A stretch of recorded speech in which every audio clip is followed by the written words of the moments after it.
हल मालूम कीजिए 5,82,205 जमा 6,10,859। पहले राउंड कीजिए दोनों नंबरों को करीब तरीन हज़ार पर। तो 5,82,205 को हम राउंड करेंगे, 5,82,205 ये मैं लिखता हूँ यहाँ पर। तो हज़ार की जगह पर आप देखें ये 2 जो है वो हज़ार की जगह पर है।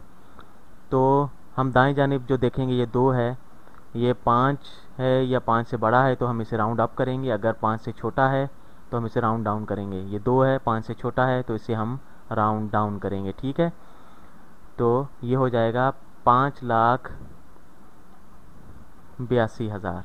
ठीक, जो 205 है उसे हम ख़त्म कर देंगे, सिफर कर देंगे उसे, और ये 5,82,000 हो जाएगा। दूसरी रकम हमारे पास है 6,10,859।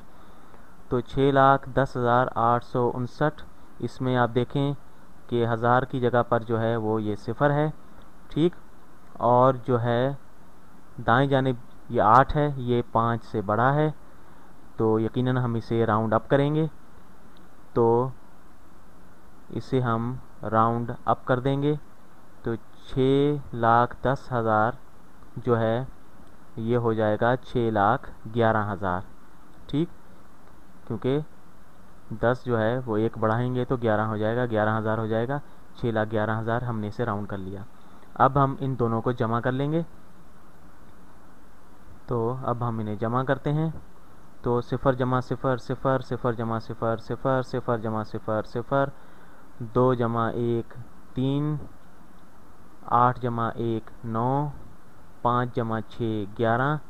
तो हम एक नीचे लिखेंगे, अगर आगे होता तो हम एक ऊपर लिखते, लेकिन हम यहाँ पर जो है 11 जो है वो दोनों हिस्से नीचे लिखेंगे। तो ये हो गया 11,93,000 दोनों का जो है जमा आ गया।